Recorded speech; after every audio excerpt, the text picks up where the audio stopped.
कहते हैं कि दादा और पोते का रिश्ता एक जिगरी दोस्तों का रिश्ता होता है। जी, मैं बात कर रहा हूं संचित चतुर्वेदी की, जिसने नेशनल डिफेंस एकेडमी 152 क्रैक कर लिया है। इस पूरी जर्नी में, क्योंकि त्रिशूल डिफेंस एकेडमी में तुमने 10th के बाद क्लास 11th में एडमिशन लिया था, 2 साल कांस्टेंट तुम्हारे दादू का फॉलोअप चलता रहा। ये दादू की क्या कहानी है, जरा बताओ हमें। थोड़ा डर नहीं लगा? मिथ्स नहीं थे? कुछ सुना नहीं था कि इलाहाबाद बोर्ड एकदम हुआ बन रखा है इलाहाबाद बोर्ड का? कुछ ऐसा डर तो नहीं था जब अंदर घुस रहे थे? तो टैट वैट SRT SDT थोड़ा बताओ इसके बारे में हमें। कैसे कैसे फोटोज आए, वैट में इतनी तेज वर्ड्स आए, डरे तो नहीं? SRT कितनी की, SDT की कैसे प्रैक्टिस की, जरा बताओ साइक टेस्ट के बारे में। Now will skip to GTO, पहले हम इंटरव्यू पे आते हैं। Yes. इंटरव्यू प्रेसिडेंट ने लिया या डिप्टी प्रेसिडेंट ने? Sir, it was from the president of 34 SSB. अच्छा, Yes. 34 SSB। Yes. Okay. Sir, by colonel Pankaj Malhotra sir कि जब इंटरव्यू दे रहे तो लगना चाहिए कि तुम लाइवलीनेस, तुम ये नहीं कि तुम डरे सहमे हो, कुछ भी बोल रहे हो, लाइवलीनेस रखो कि तुम जो बोल रहे हो, yes yes I am accepting that, I am that and I try to improve my self.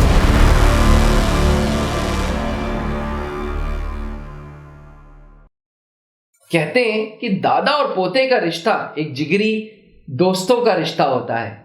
Aspirants, स्वागत है त्रिशूल डिफेंस एकेडमी के YouTube चैनल पे, जहां पोते का एक सपना दादा के कांस्टेंट चेक से, दादा के कांस्टेंट प्रेशर से पूरा हो गया। जी, मैं बात कर रहा हूं संचित चतुर्वेदी की, जिसने नेशनल डिफेंस एकेडमी 152 क्रैक कर लिया है।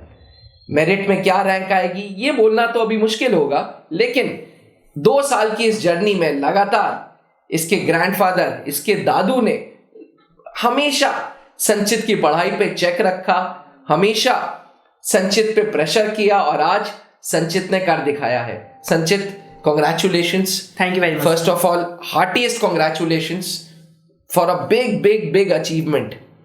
NDA 152 क्रैक कर लिया, कैसा फील हो रहा है? So I am feeling good as it was a result from constant hard work from each of our team as well as from even my side. So everyone supported me in the whole journey. सबने बराबर साथ दिया। ये था कि सबने यही सिखाया कि सीखो, ज़्यादा उसके पीछे भागो मत, खुद ही आएगा। तो वही कह सकते हैं कि इस पूरी जर्नी में, क्योंकि त्रिशूल डिफेंस एकेडमी में तुमने 10th के बाद क्लास 11th में एडमिशन लिया था, 2 साल कांस्टेंट तुम्हारे दादू का फॉलोअप चलता रहा। ये दादू की क्या कहानी है, जरा बताओ हमें। सर, वो खुद आर्मी से हैं। फॉर एग्जांपल, उनका मेनली उनके 4 ब्रदर्स हैं, उनमें से 3 आर्मी में सर्व करते हैं। अच्छा। तो आर्मी अभी वो सर्व कर रहे हैं? No sir, he is retired, by other 2 brothers are serving right now. अच्छा। सो जनरली एक आर्मी बैकग्राउंड से मतलब बिलोंग करता हूँ। इवन जहाँ मेरा SSB था उसके पहले ही मैं रहता था in the BD road during my childhood. So after that, in the generation of my fathers and my uncles, no one joined arm forces because of the career options and paths. तो दादू को बहुत उम्मीद तुमसे थी? Yes, as I, जब मैंने खुद उनसे कहा कि I want to join arm forces, तो वो खुश हुए कि कोई तो आ गया। पीछे लगना नहीं कहेंगे सर उसको, उन्होंने सपोर्ट प्रॉपर किया पूरी जर्नी में। अच्छा। सिखाया कि फौज के तरीके क्या होते हैं, उनको क्या चाहिए होता है, कि एक अच्छा फौजी कैसे बने। अच्छा, तो मतलब वो प्रॉपरली तुम्हें गाइड करते रहते थे हर स्टेप पे? यस। कैसे पहुंचे सर्विसेज सिलेक्शन बोर्ड इलाहाबाद? पिछली वीडियो में तुमने बताया था रिटन के बारे में, तो मैं आज उस पर बात नहीं करूंगा। SSB इलाहाबाद कैसे पहुंचे? तुम कहाँ के रहने वाले हो? सर, मैं generally by birth I am from Allahabad only. अच्छा। But because of my father's occupation we mainly live in Sagar, Madhya Pradesh. Sagar के रहने वाले हो? ओके। बट ये जनरली कहते हैं कि इलाहाबाद से बढ़िया तैयारी की जगह कोई हो नहीं सकती। और यहाँ घर भी था, तो ग्रैंडफादर ने इंसिस्ट किया। Later on I also agreed and then I joined Trishul Defense Academy for the preparation of NDA. Sir, फिर 10th के तुरंत बाद? Yes sir, just after 10th, कि जनरली बेस क्लियर रहेगा, कुछ प्रिपरेशन का टाइम सही रहेगा। बिकॉज आई थिंक मेरे को उस समय मुझे खुद ही लगता था कि I need so much of work on my personality as well as on my knowledge. So sir, generally उस पर फोकस किया। आफ्टर दैट रिटन क्लियर हुआ, देन आई अपीयर्ड। क्योंकि एड्रेस सागर का था तो SSB बोर्ड इलाहाबाद तुम्हें मिल गया? Yes sir. तो ये भी एक लकी बात है कि जहाँ रह ही रहे हैं वहीं मिल ही गए। तो फिर starting from the day of screening मैंने रिपोर्ट हुआ। कितने कैंडिडेट्स ने रिपोर्ट किया था? Sir, 84 of them reported, 38 of them got screened and 20 of them got recommended. Okay, 84 में से 20, बढ़िया पास रेट। और लोग कहते हैं Allahabad board is a rejection centre, तुमने तो कहानी बदल दी। यस सर, ये मतलब कांस्टेंट एफर्ट था, ये कुछ रिजेक्शन सेंटर नहीं होता है। अगर आप में क्वालिटी है तो आपको अंदर लेंगे। उसने उनको उतने बंदों में क्वालिटी दिखी तो उन्होंने उतनों को अंदर लिया। कौन सा एसएसबी बोर्ड था तुम्हारा? Sir 14 SSB. 14 SSB, okay. थोड़ा डर नहीं लगा? मिथ्स नहीं थे? कुछ सुना नहीं था कि इलाहाबाद बोर्ड एकदम हुआ बन रखा है इलाहाबाद बोर्ड का? कुछ ऐसा डर तो नहीं था जब अंदर घुस रहे थे तो? सर हवा गेट से ही स्टार्ट हो गया था। जैसे जब आप और लोगों से मिलते हैं, समवन फ्रॉम सैनिक स्कूल, और जल्दी दूर से आते हैं मेनली कि रिजेक्शन सेंटर में आए हैं। अच्छा। सबके चेहरे पे नर्वसनेस दिखती है कि तुम नर्वस थे? Yes, I am very bit nervous, but generally ये था कि यही मन में चला था कि जो प्रैक्टिस की है वही कर लें। कुछ नया करने जाएंगे तो हो सकता है गलत हो जाए। अच्छा। यस। तो स्क्रीन इन हो गए। यस। अब मैं तुम्हारी जर्नी साइक टेस्ट से जानना चाहता हूँ। टैट वैट एसआरटी एसडीटी, थोड़ा बताओ इसके बारे में हमें। कैसे कैसे फोटोज आए? वैट में इतनी तेज तेज वर्ड्स आए, डरे तो नहीं? एसआरटी कितनी की? एसडीटी की कैसे प्रैक्टिस की? जरा बताओ साइक टेस्ट के बारे में। Sir starting from TAT, generally यहाँ पे भी जैसे हम लोगों ने प्रैक्टिस करी थी, तो स्टोरीज हम लोग की 3-4 बार एसके सिंह सर ने चेक की। Even in starting I am able to write good stories because I try to keep it simple.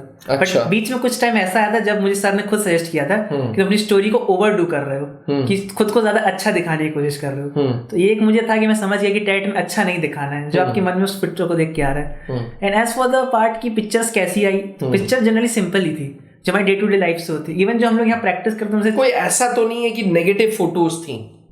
Sir luckily मेरे उस पार्ट में नेगेटिव नहीं थी, और अगर नेगेटिव्स होती भी हैं, फॉर एग्जांपल नेगेटिव पार्ट की एक थी जहाँ एक आदमी इंजर्ड गिरा हुआ था, जो एक्सीडेंट वाला जनरली एरिया होता है। तो हम लोग ने इस बारे में चर्चा की थी कि एक्सीडेंट को कैसे लिखना है। अच्छा। सर ने हम लोग यही सजेस्ट किया, यहाँ क्लासेस में चर्चा की थी, तो ये क्वेश्चन आया था कि नेगेटिव फोटो आएगी तो कैसे लिखना है। Yes sir. उन्होंने जनरली यही कहा कि अगर आप उस सिचुएशन में खुद हैं तो आप वहां क्या करेंगे। तो वही कि अगर आप एक्सीडेंट प्रोन इलाके में हैं तो जनरली रीजन फाइंड कीजिए, तो स्टोरी को मेंशन कीजिए, हेल्प लीजिए। तो टीएटी जनरली वही प्रैक्टिस एंड टीएटी की स्टोरीज को सिंपल रखना मैं कहूंगा मेरे लिए फायदेमंद रहा। तो तुम एस्पिरेंट्स को बोलोगे कि one of the reasons for recommendation for tat was कि तुमने कहानी सिंपल रखी? यस सर, बिकॉज कॉम्प्लिकेशन का एक नुकसान ये भी रहता है कि आप एक स्टोरी बहुत अच्छी लिख दें लेकिन अगली आप लिख ही नहीं पाएंगे। ट्रू। अब वैट के बारे में बताओ, वर्ड एसोसिएशन टेस्ट के बारे में। सर वैट जब हम लोग यहाँ पे प्रैक्टिस करते थे, अब सबसे पहले वैट एक जनरली चीज होती है जो टाइम बाउंड होती है। बहुत ज्यादा। जब आप करते हैं तो आप घबरा जाते हैं कि 2 छूट गए, 3 छूट गए। तो इवन सबसे पहले उसके लिए एक प्रैक्टिस की नीड होती है। तो यहाँ पे तुमने त्रिशूल में कितनी प्रैक्टिस की थी इसकी?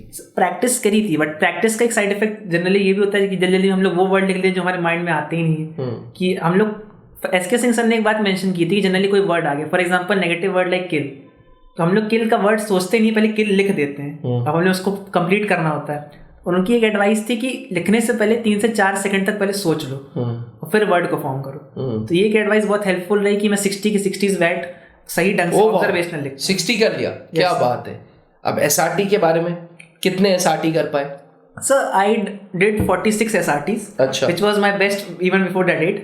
लेकिन हम लोग को यहाँ पे भी यही सिखाया गया था कि SRTs की क्वालिटीज मैटर करती हैं, रिस्पॉन्सेज मैटर करते हैं कि आप उस सिचुएशन में क्या कर रहे हैं। इवन आई सी की कुछ बंदे 56-57 कर रहे थे तो भी वो कॉन्फ्रेंस आउट हो गए। अच्छा। एंड जस्ट 35 जिसके 35 है वो भी रेकमेंड हो रहा है। तो जनरली क्वालिटी का मैटर होता है कि आप टाइम लेके, quantity doesn't matter. Yes sir. SDT कैसा गया? Self description.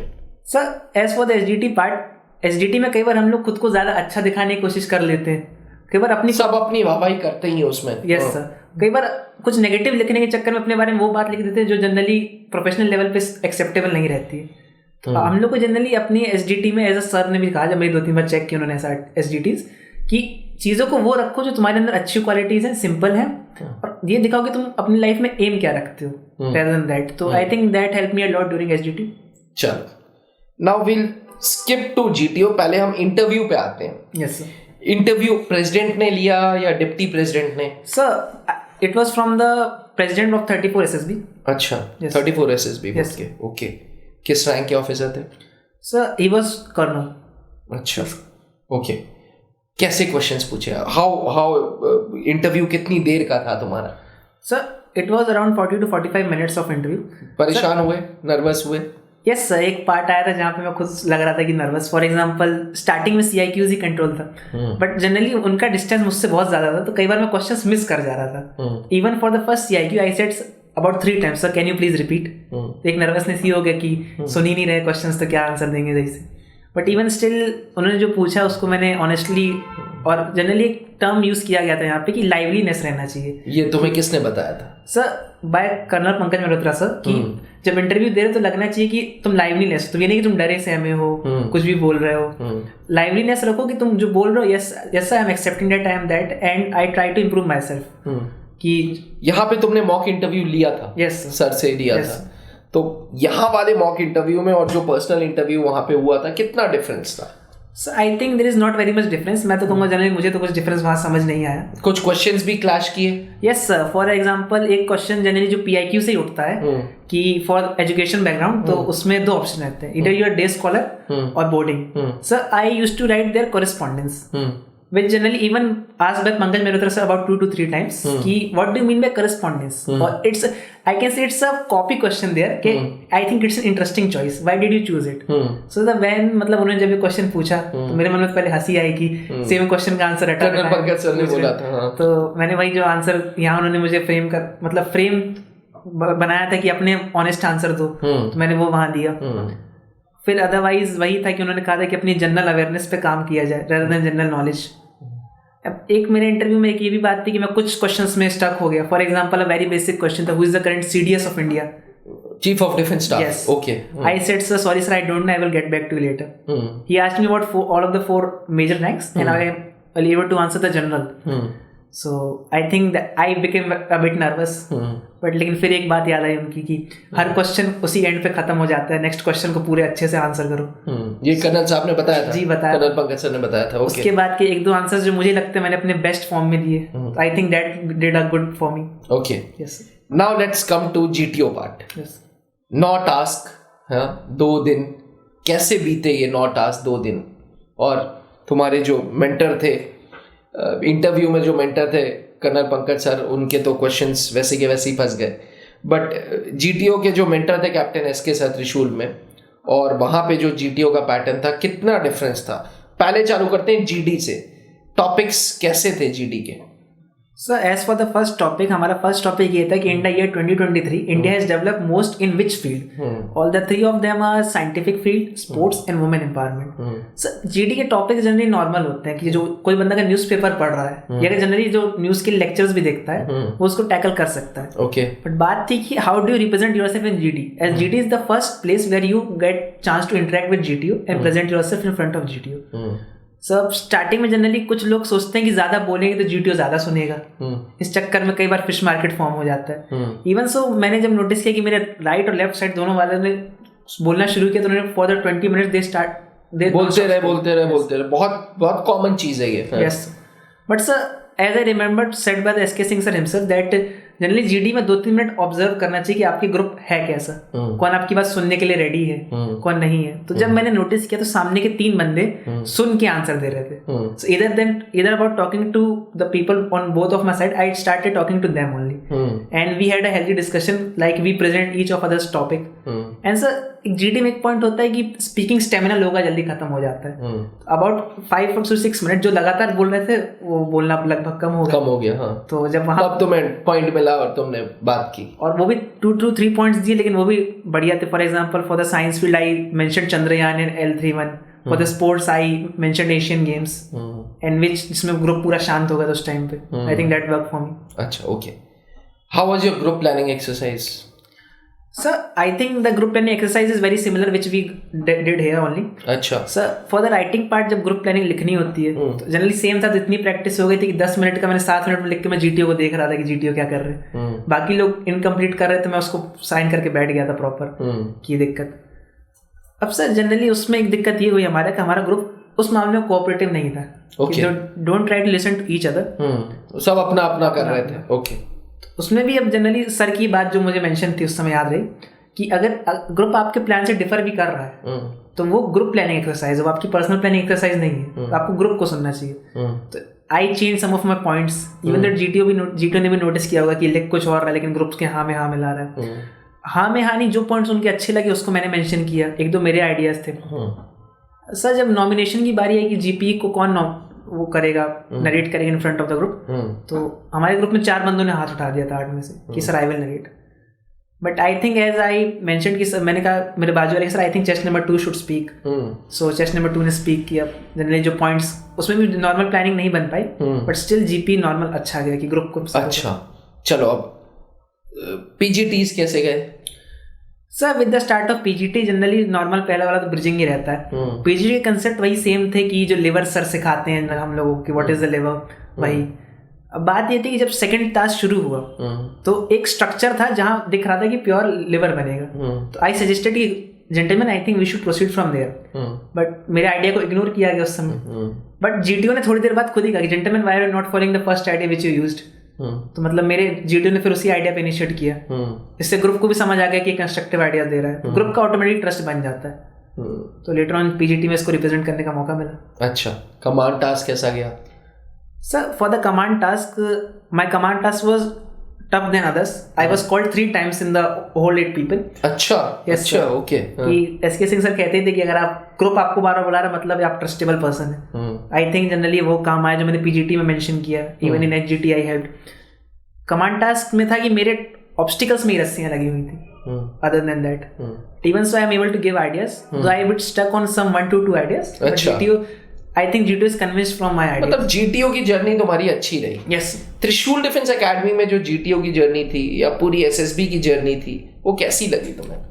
So I think it's very similar from the SSB which I faced just in the 14 SSB. उसमें ज़्यादा डिफरेंस समझ नहीं आया। बस बात ये थी कि उस चीज़ों को ज़्यादा कॉम्प्लिकेट ना करने से, एज मैंने मेंशन किया कि मैं प्रैक्टिकल आंसर्स नहीं दे पाया। एसएसबी को पढ़ने चले जाते हैं लोग, बट एसएसबी को पढ़ा नहीं। SSB is a test of personality कि आप वहाँ खुद को कैसे प्रेजेंट कर सकते हैं। तो ये जनरली यहाँ रह के सीखा जो वहाँ काम आया। चलो, ओवरऑल कुछ 2 शब्द हमारे एस्पिरेंट्स के लिए जो तुम्हें सुन रहे हैं, तुम्हारे एसेसर्स के लिए जिन्होंने तुम्हें एसएसबी की पूरी जर्नी कराई, कुछ बताना चाहोगे, कुछ बोलना चाहोगे उनके लिए? So as for the aspirants who are preparing for even for the written part and for the SSB part, generally trust your process. It's not a work of day or two. You have to maintain personality, build a personality. कई बार ऐसा होता है कि even during the preparation of SSB boards भी साथ में थे तो थक जाते थे, but आपको अपनी personality पे। And as for the assessors, I think the part which did great for me that I trusted my assessors. कि उन्होंने जो बात सजेस्ट की मैंने कहा कि उसको ही लगा के देखते हैं, बाकी जो होगा देखा जाएगा। और जो मतलब रिजल्ट तो आप सबके सामने। Colonel Pankaj sir, captain SK sir, overall कौन ज्यादा स्ट्रिक्ट लगे सर एसएसबी क्लासरूम में? स्ट्रिक्टनेस का सर कुछ मैटर नहीं होता है इसमें। जनरली जब हम लोग कहते हैं कि इंटरव्यूइंग ऑफिसर है, कर्नल सर तो इंटरव्यूइंग ऑफिसर है, बट सर उसमें स्ट्रिक्टनेस का कोई बात नहीं थी। Generally both of them wanted कि हम इम्प्रूव करें। उनकी डांट भी यही था कि इम्प्रूव कर लोगे तो डांटेंगे क्यों। किसने ज्यादा डांटा, कर्नल पंकज सर ने या कैप्टन एसके सर ने? आई थिंक कर्नल सर ने ज्यादा डांटा कि इंटरव्यू के कुछ आंसर जो मैं फ्रेम कर देता था, sometime I did wrong in my grammar part की मैं बहुत यूज कर देता था अपने सेंटेंस में कई बार। तो उन्होंने इस बात को पिन पॉइंट किया कि अपनी स्पीकिंग सुधारो। So I think that work for me as well in the interview part. घर वाले कैसा फील कर रहे हैं? How are you feeling? How is your parents feeling? दादू कैसा फील कर रहे हैं? सर मेरे लिए तो ये नॉर्मली था कि अब अभी तो शुरू हुआ है, अभी सर्व करना बाकी है, तब सही मजा शुरू होगा। सर्व से याद आया, तुम्हारे लिए मैं कुछ गिफ्ट लेके आया हूँ। यस। और ये जो गिफ्ट है ये तुम उस दिन पहनना जिस दिन नेशनल डिफेंस एकेडमी पहुंचोगे। Gift please. तो ये गिफ्ट है एक फॉर्मल टाई। yes. और ये टाई उस दिन काम आएगी जिस दिन तुम नेशनल डिफेंस एकेडमी पहुंचोगे और फॉर्मल्स पहनोगे। yes. है ना? ये है भाई टाई। एस्पिरेंट्स को दिखा दूं मैं। त्रिशूल डिफेंस एकेडमी की एक प्रथा है, जो कैंडिडेट सेलेक्ट होता है उसको हम फॉर्मल टाई देते हैं, so that whenever he enters different defense academies like National Defense Academy, Indian Military Academy, Officers Training Academy, Air Force Academy, वो ये टाई जरूर पहने और हमें याद रखें। एस्पिरेंट्स टीम त्रिशूल डिफेंस एकेडमी की ओर से एक छोटा सा उपहार उसके एक स्टूडेंट को जिसने who has made us proud, who has made his parents proud, who has made his Dadu proud। बहुत बड़ी बात है आज के इस बिजी दुनिया में एक ग्रैंडफादर जो हर महीने, हर 15 दिन में, हर 20 दिन में अपने पोते की रिपोर्ट ले और उस पोते ने कर दिखाया। Heartiest congratulations thank you very much sir, and may God bless you. जल्दी जल्दी एनडीए में मेरिट इन हो और फिर से एक बार एक अच्छी फोटो खिंचवाओ, लेकिन इस बार मिठाई के साथ। Yes sir, thank you. दर्शकों इजाजत दीजिए, संचित हैज डन इट। 652 सिलेक्शन, जी हाँ 652वां सिलेक्शन, 21 साल पूरे और the count is still on. जल्दी हम आएंगे एक और रिकमेंडेड स्टोरी के साथ, एक और रिकमेंडेड कैंडिडेट के साथ। तब तक के लिए बने रहिएगा त्रिशूल डिफेंस एकेडमी पे, ट्रस्ट करिएगा अपने एसेसर्स को, अपनी कोचिंग को। जी हाँ, संचित ने ट्रस्ट किया, संचित ट्रस्टेड कर्नल पंकज सर, संचित ट्रस्टेड कैप्टन एसके सर, और आज भी बिल्कुल डाउन टू अर्थ है, बहुत सिंपल, बहुत अच्छा, and he would really grow very very very high. Congratulations, all the best. अब डिफेंस एग्जाम क्रैक करना हुआ और भी आसान, त्रिशूल डिफेंस एकेडमी लेकर आए हैं बिल्कुल ही एडवांस लर्निंग ऐप। तो आज ही ज्वाइन करें और स्टार्ट करें अपनी ऑनलाइन क्लासेस।